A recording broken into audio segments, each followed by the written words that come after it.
আজকে সকাল সকাল উঠে না মনটা জাস্ট ভালো হয়ে গেল। তীব্র দাবদাহের পর আজকে ওয়েদারটা এত সুন্দর ঠান্ডা ঠান্ডা হয়ে গেল। দেখছি ভোরের দিকে বৃষ্টি হয়েছে আর ঠান্ডা ঠান্ডা হাওয়া দিচ্ছে। মেঘ দেখো আকাশে কিন্তু ছেয়ে রয়েছে। মোটামুটি মনে হচ্ছে আজকের দিনটা কিন্তু ভালোই বৃষ্টিতে চলবে। আর ওয়েদার ফোরকাস্টে জানানোও আছে যে ভারী বৃষ্টির পূর্বাভাস রয়েছে।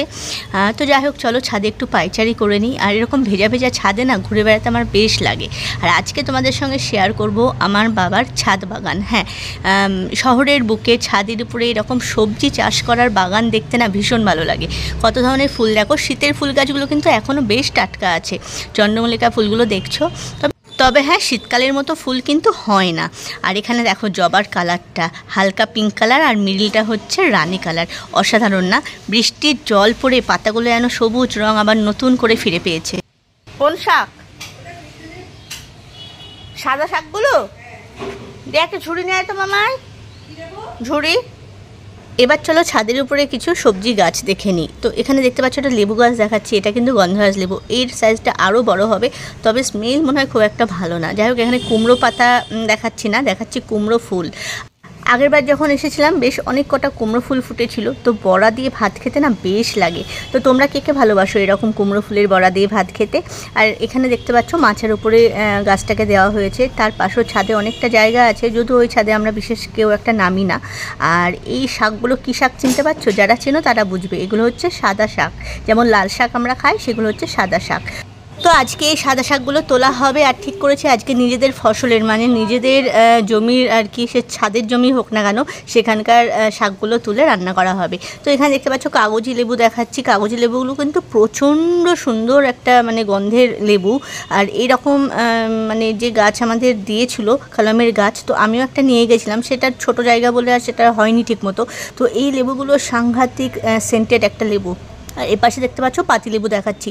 তো পাতিলেবুগুলো এর কয়েকদিন আগে তুলেছিলাম, কিন্তু খুব একটা রসালো আর কি পুষ্ট হয়নি। তো তার জন্য ভাবলাম এখন আর এগুলোকে ডিস্টার্ব করে লাভ নেই। এগুলো আরও রসালো আরও বড় হোক, ততদিনে গাছে এরা ঝুলতে থাক। ঠিক মতো হলে তখন তোলা যাবে। যাই হোক, এই লেবুগুলো এখন গাছেই বাড়ুক আস্তে আস্তে।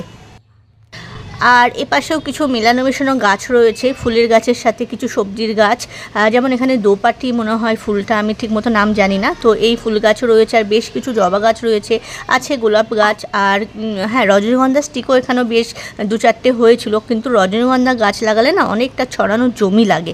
আলগা মানে মাটির যে জমি হয় সেটা হলে ভালো হয়। তো এখানে দেখতে পাচ্ছ এইভাবে উপরে তুলে দেওয়া হয়েছে লতানো সিম গাছ, ভেন্ডি গাছ, অনেক টাইপেরই রয়েছে। আর এখানে হচ্ছে লঙ্কা গাছ। এই লঙ্কাগুলো তোমাদের যেটা দেখাচ্ছি সেটা লঙ্কাগুলো না অন্য জাতের লঙ্কা, মানে লাল লাল হয়। আর একটা লঙ্কা থেকে 3-4টে আর কি তরকারি তৈরি করে নেওয়া যায়। চলো এই শাকগুলো এখন তুলতে বসি।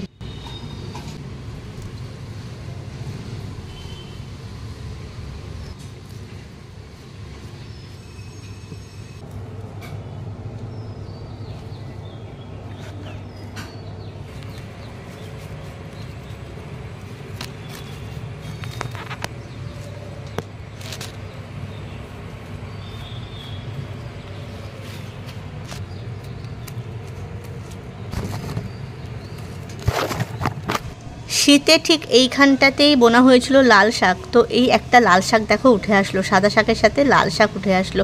লাল শাকও আগেরবার প্রচুর খাওয়া হয়েছিল। যাক, বাজার থেকে কিনে আনি এমন 1 আঁটি শাক কি 2 আঁটি শাক, ততগুলোই কিন্তু উঠেছে। তো নিজের ফসলের সবজি খাওয়ার কিন্তু একটা আলাদা আনন্দ, কি বলো?